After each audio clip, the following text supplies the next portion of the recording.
বিসমিল্লাহিররহমানিররহিম। পরম করুণাময় নাম স্মরণ করে অনকিয়া সারসালামুল ইসলাম কলেজের জীবন ও জীবিকা সম্পর্কে সপ্তম শ্রেণীর বিতর্ক অনুষ্ঠান। এই অনুষ্ঠানে আজকে অংশগ্রহণ করতে যাচ্ছে আমাদের সপ্তম শ্রেণীর শিক্ষার্থীবৃন্দ। প্রথমে এতে দুটো গ্রুপ রয়েছে। প্রথমে ক গ্রুপ ক শাখা এবং পরবর্তীতে খ গ্রুপ খ শাখা। এতে যারা অংশগ্রহণ করবেন, বিজয়ী হবেন, তারা পুরস্কৃত হবেন। এবং এই অনুষ্ঠানে আজকে অনুষ্ঠানে আমি মোহাম্মদ খালিদুজ্জামান খান ফোরকান, সিনিয়র শিক্ষক অনকিয়া সারসালামুল ইসলাম কলেজ, মডারেটর হিসেবে দায়িত্ব পালন করছি। এবং আজকে অনুষ্ঠানে প্রধান অতিথি হিসেবে থাকছেন আমাদের সুযোগ্য অধ্যক্ষ, অত্যন্ত বিনয়ী, ভদ্র এবং দয়াশীল অধ্যক্ষ আমাদের মিসেস নার্গিস আক্তার। বিতর্কের দায়িত্বে থাকছেন আমাদের সম্মানিত প্রভাষক জনাব মোহাম্মদ নাসিরউদ্দিন, যুক্তিবিদ্যা,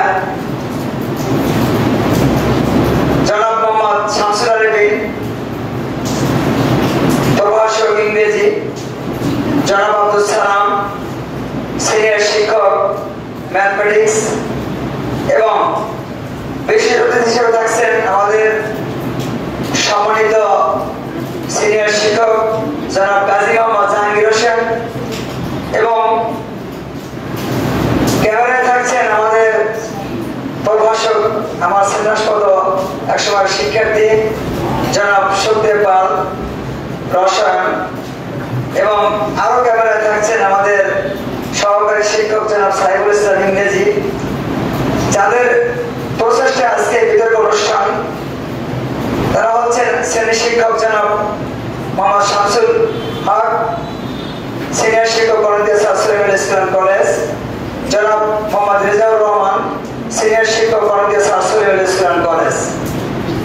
এবং আজকে এই অনুষ্ঠানে দর্শক হিসেবে থাকছেন আমাদের প্রিয় শিক্ষার্থীবৃন্দ, অভিভাবকবৃন্দ এবং অন্যান্য ভদ্রমণ্ডলী। প্রথমে আমি যারা ক শাখা, সপ্তম শ্রেণীর ক শাখার পক্ষ দল রয়েছে তাদের নাম আমি ঘোষণা করছি। দলনেতা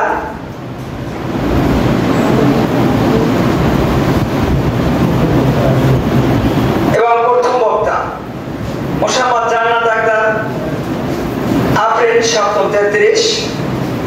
মোসাম্মদ নাদিয়া, দ্বিতীয় বক্তা মোসাম্মদ নাদিয়া ইসলাম পরশি, সপ্তম 3।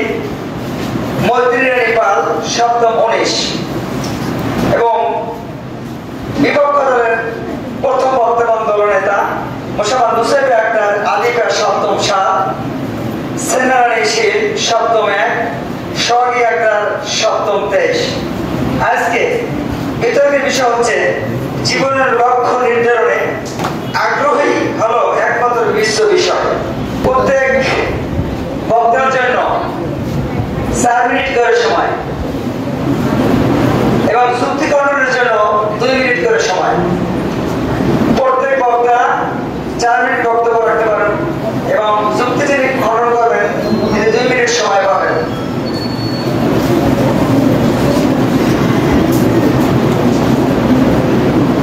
আমি প্রথমেই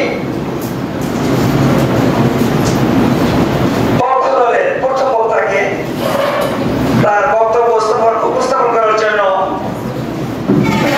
অনুরোধ করছি।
প্রিয় শিক্ষার্থীবৃন্দ, সম্মানিত বিচারক মণ্ডলী, প্রধান অতিথি, বিশেষ অতিথি সহ অন্যান্য অতিথিবৃন্দ, এ পর্যায়ে বিপক্ষ দলের প্রথম বক্তা তার বক্তব্য উপস্থাপন করবেন।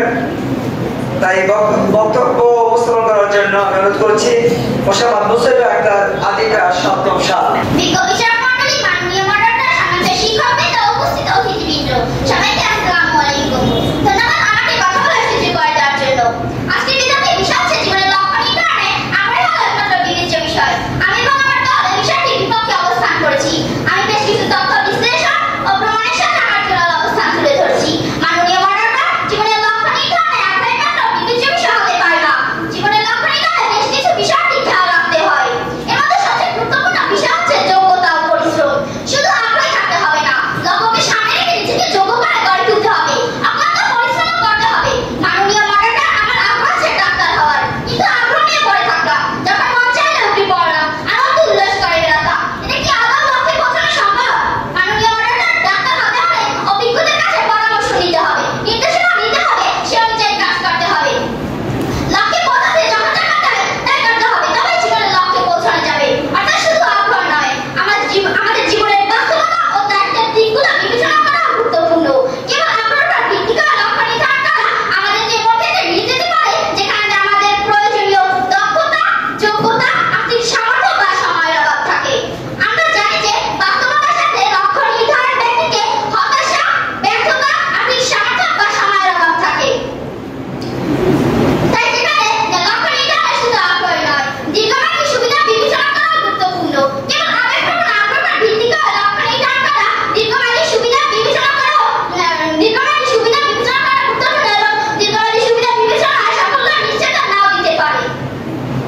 দক্ষতা, যোগ্যতা এবং বাজারের চাহিদার উপর ভিত্তি করে লক্ষ্য নির্ধারণ ব্যক্তিকে টেকসই কর্মজীবন গড়ে তুলতে এবং আর্থিক স্থিতিশীলতা অর্জন করতে সাহায্য করে।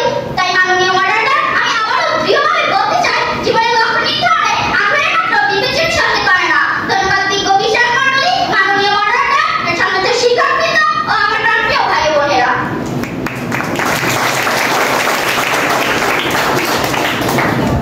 ধন্যবাদ দ্বিতীয় পক্ষের প্রথম বক্তাকে তার মূল্যবান বক্তব্য দেওয়ার জন্য। এ পর্যায়ে আমি আমন্ত্রণ জানাচ্ছি প্রথম দলের মৈত্রী নিপাল, সপ্তম 19।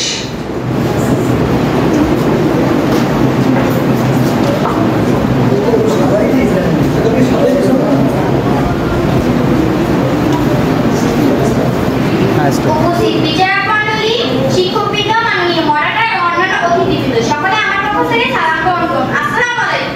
ধন্যবাদ আমাকে কথা বলার সুযোগ করে দেওয়ার জন্য।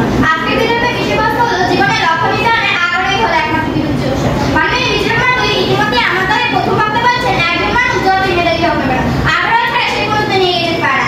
আগ্রহ আমাদের জীবনের লক্ষ্য নির্ধারণে এমনভাবে সহযোগিতা করে যা আমাদের জীবনকে খুবই সুন্দর করে এবং আমাদের জীবনে এমন কিছু বার্তা অন্তর্ভুক্ত করে যা আমাদের জীবনের জন্য অত্যন্ত গুরুত্বপূর্ণ। মাননীয় বিচারক মণ্ডলী, এখনকার দিনে সাধারণ একজন মেধাবী ছেলেরও চাকরি হয় না। তাহলে আমরা কিভাবে বলতে পারি যোগ্যতাই সবকিছু? আমরা এমনও না, যোগ্যতা থাকলেই আমাদের সবকিছু হয়ে যাবে। মাননীয় বিচারক মণ্ডলী, আমাদের জীবন যদি আগ্রহী না থাকে তাহলে আমরা আমাদের জীবনের গতিপথকে ধরে রাখতে পারবো না। আগ্রহী পারে একজন মানুষের জীবনে সুখ শান্তি এনে দিতে। মাননীয় বিচারক মণ্ডলী, আমার বিপক্ষে বক্তা বলছেন যে তার ইচ্ছা হলো ডাক্তার হওয়া। সে আরো বলছেন যে যখন মুখে একটু লেখাপড়া করলাম, যখন মন থেকে উল্লাস করে বেড়ালাম। সে আরো বলছেন যে দক্ষতাই নাকি সবকিছু। মাননীয় বিচারক মণ্ডলী, সে হয়তো ভুলে গেছে যে লেখাপড়া করতে হলে আমাদের আগ্রহের প্রয়োজন হয়। তাই আমি আবারও বলছি যে জীবনের লক্ষ্য নির্ধারণে আগ্রহী হলে একমাত্র বিবেচ্য বিষয়। ধন্যবাদ মাননীয় মডারেটর, সবাইকে ধন্যবাদ।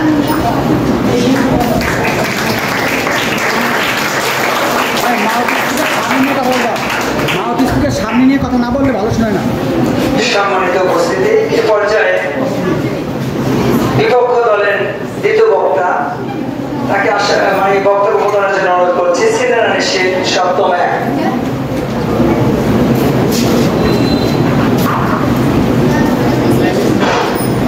মাননীয় মডারেটর, বিজ্ঞ বিচারক মণ্ডলী, সম্মানিত শিক্ষক মণ্ডলী ও অতিথিবৃন্দ, সবাইকে আমার আসসালামু আলাইকুম। ধন্যবাদ আমাকে কথা বলার সুযোগ করে দেওয়ার জন্য। আজকে বিতর্কের বিষয় জীবনের লক্ষ্য নির্ধারণে আগ্রহী হলো একমাত্র বিবেচ্য বিষয়। আমি এবং আমার দল এটি বিপক্ষে অবস্থান করছি।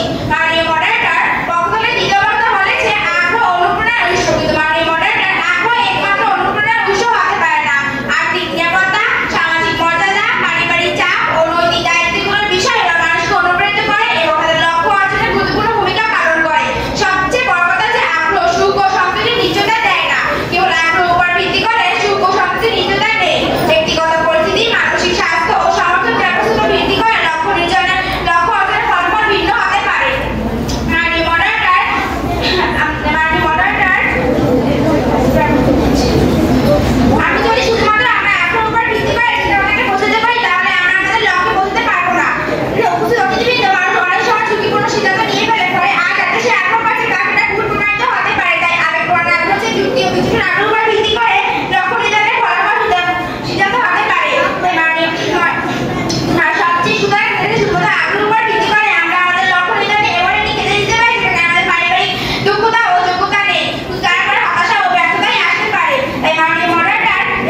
সম্মানিত উপস্থিতি, এ পর্যায়ে পক্ষ দলের তৃতীয় বক্তা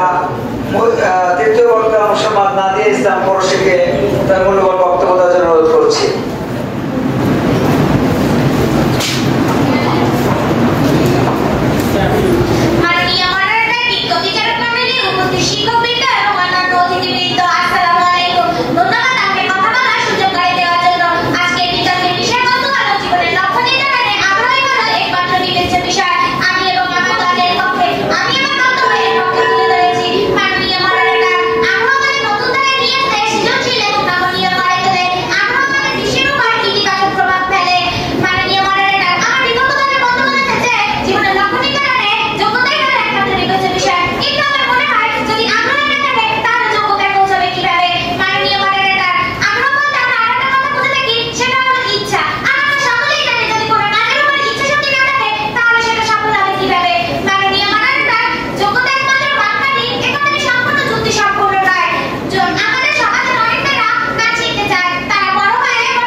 বিপক্ষ দলের তৃতীয় বক্তা সোহাগী আক্তারকে তার মূল্যবান বক্তব্য দেওয়ার জন্য অনুরোধ করছি।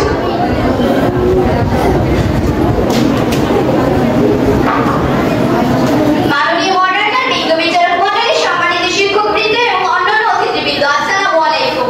ধন্যবাদ আমাকে কথা বলার সুযোগ করে দেওয়ার জন্য। আজকের বিতর্কের বিষয় হচ্ছে জীবনের লক্ষ্য নির্ধারণে আগ্রহী হলো একমাত্র বিবেচ্য বিষয়।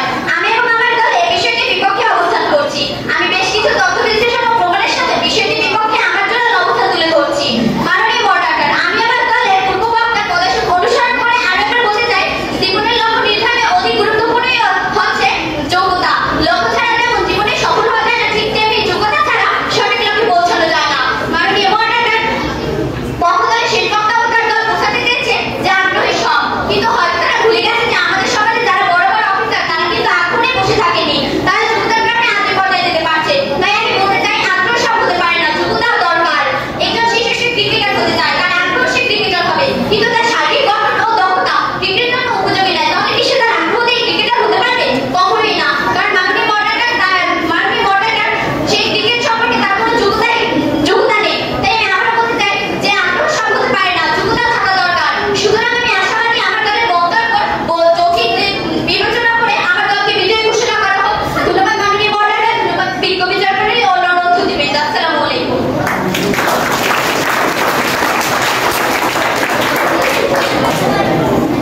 সম্মানিত বিচারক মন্ডলী, এ পর্যায়ে যুক্তি খণ্ডন পর্ব।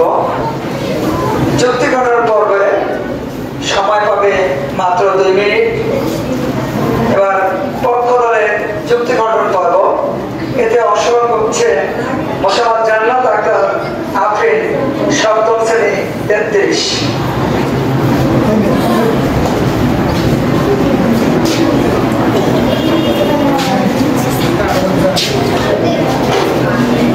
বিজ্ঞ বিচারক মণ্ডলী, জীবনের লক্ষ্য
বিতর্কিতবৃন্দ, এ পর্যায়ে বিপক্ষ দলের যুক্তি গঠন পর্ব। এ পর্ব অংশগ্রহণ করবে বিপক্ষ দলের প্রথম বক্তা মোসাম্মদ মুসাইবা আক্তার আফিফা, সপ্তম সাল।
চেষ্টা করছে তোমাদের মতো করে। আমি আশা করব যারা তোমাদের পরিশ্রমে দাঁড়িয়েছিলেন তারা আরো আন্তরিক হবে এবং তোমরা আরো ভালো কিছু করবা।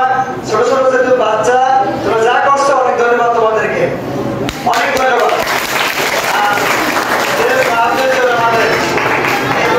আসছেন আমাদের সিনিয়র শিক্ষক শামসুল হক স্যার এবং রেজাউর রহমান স্যার, আমি তাদেরকে ধন্যবাদ জানাচ্ছি। তারা আন্তরিকভাবে এই পর্যন্ত নিয়ে আসছেন এবং তাদের কষ্টের জন্য আমি শিক্ষক প্রতিনিধি হিসেবে ধন্যবাদ জানাচ্ছি তাদেরকে।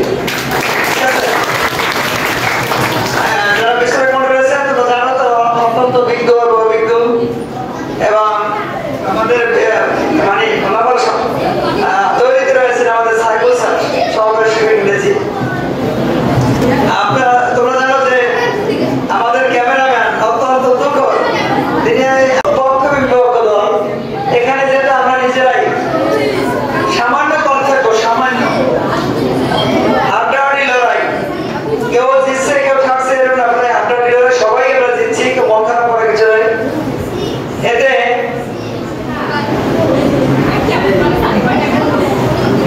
যারা বিজয় আছে তাদের নামটা বলি, এখানে আর কি আছে। প্রথমে বর্ষাকার বিজয়ী দল, বিপক্ষ দল, বিপক্ষ দল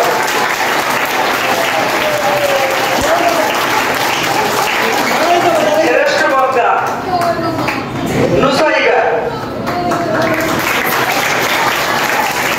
বিপক্ষ দলের নুসাইবা।